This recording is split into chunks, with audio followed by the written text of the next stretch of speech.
அன்பர்களே, இன்று ஏகாதசி. திருக்கடையூர் அமிர்த நாராயண பெருமாள் கோயிலுக்கு செல்கிறோம். மயிலாடுதுறையிலிருந்து 20 கிலோமீட்டர் தொலைவில் உள்ள திருக்கடையூரில் இந்த கோவில் உள்ளது. அமிர்தகடேஸ்வரர் ஆலயத்திலிருந்து 1/2 கிலோமீட்டர் தொலைவில் உள்ளது. சோழர் காலத்தில் கட்டப்பட்ட மிக பழமையான திருக்கோவில் இது. சிதைந்த நிலையில் பல்லாண்டு காலம் இருந்த கோவில் பலருடைய முயற்சியினால் திருப்பணிகள் நடத்தப்பெற்று 2024 ஆண்டு மகா சம்பரோக்ஷணம் என்னும் மகா கும்பாபிஷேகம் நடத்தப்பெற்றது. விஷக்சேனர், நம்மாழ்வார், திருமங்கையாழ்வார், ராமானுஜர், மணவாள மாமுனிகள் சன்னதிகள் இங்கு உள்ளன. தேவர்களும் அசுரர்களும் திருப்பார்கடலை கடைந்து அமிர்த கலசத்தை எடுத்தனர். அதனை திருக்கடையூரில் வைத்தனர். அசுரர்கள் நீராடி வருவதற்குள் அமிர்தத்தை தேவர்களுக்கு பங்கிட்டு கொடுக்க முயன்ற போது தாயாரின் அருள் இன்மையினால் கலசத்திலிருந்து அமிர்தத்தை எடுக்க முடியவில்லை. அன்னை பராசக்தியின் அருள் இல்லாமல் அமிர்தத்தை எடுக்க இயலாது என்பதை அறிந்த திருமால் தன் திருமார்பில் ஆபரணங்களை கழற்றி பீடத்தில் வைத்து அதனையே அம்மையாக கருதி பூஜித்து வழிபட அபிராமி அம்பிகை தோன்றி தேவர்களுக்கு அமிர்தபானத்தை வழங்கினார். தேவர்களுக்கு அமிர்தம் கிடைத்திட காரணமான பெருமாள் அதனால் அமிர்த நாராயணர் என புகழ் பெற்றார். இந்த தலத்திலேதான் அமிர்த யோகம் தோன்றியது. எனவே இது அமிர்த யோக தலமாகியது.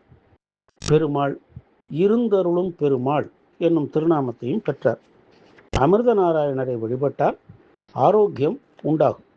தேவர் கூட்டத்துடன் சொர்பானு என்னும் அசுரன் அமுதன் உண்டாம். இதனை அறிந்த பெருமாள் அவன் தலையை வெட்ட தலையுடன் பாம்பும் உடலுடன் பாம்பு தலையும் ஒட்டிட பெருமாளை வணங்கிட அவற்றுக்கு கிரக பதவியை அளித்து ராகு கேதுவாக ஆக்கினார் பெருமாள். சிவபெருமான் யமனை காலால் உதைத்தமையினால் இந்த பெருமாளே அதற்கு சாட்சியாக அமர்ந்தாராம். கிழக்கு நோக்கிய ஆலயம் இது. உள்ளே சென்றால் பலிபீடம், கொடிமரம், கருடாழ்வார் சன்னதிகள் உள்ளன. அகன்ற பிரகாரத்தில் வடகிழக்கு பால ஆஞ்சநேயர் சன்னதி உள்ளது. தென்மேற்கில் அமிர்தவல்லி தாயார் சன்னதி உள்ளது. அழகிய விமானத்தோடு கூடிய கருவறையில் ஸ்ரீதேவி பூதேவியோடு அமிர்த நாராயண பெருமாள் அமர்ந்த கோலத்தில் காட்சி தருகிறார். இங்கும் ஆயுஷோமம், மணிவிழா, பீமரத சாந்தி, சதாபிஷேகம் போன்றவை நடைபெற்று வருகின்றன. திருக்கடவூர் அபிராமி அம்மை, திருக்கடவூர் மயானம் மலர்குழல் மின்னம்மை, இந்த கோவிலை அமிர்தவல்லி தாயார் ஆகிய மூவரும் திரிசக்தி தேவியர் என இங்கே போற்றுகிறார்கள். இவர்கள் மூவரும் இச்சாசக்தி, ஞானசக்தி, கிரியாசக்தி ஆவார்கள். இந்த மூவரையும் பௌர்ணமி நாளில் தீபமேற்றி வழிபடல் சிறந்தது.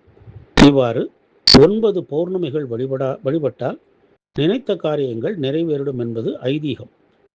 ஆரோக்கிய வாழ்வை தந்தருளும் திருக்கடவூர் அமிர்தவல்லி தாயார் உடனாய ஸ்ரீ அமிர்த நாராயணரை வழிபட்டு நல்லருள் பெறுவோமாக. ஓம் நமோ நாராயணாய.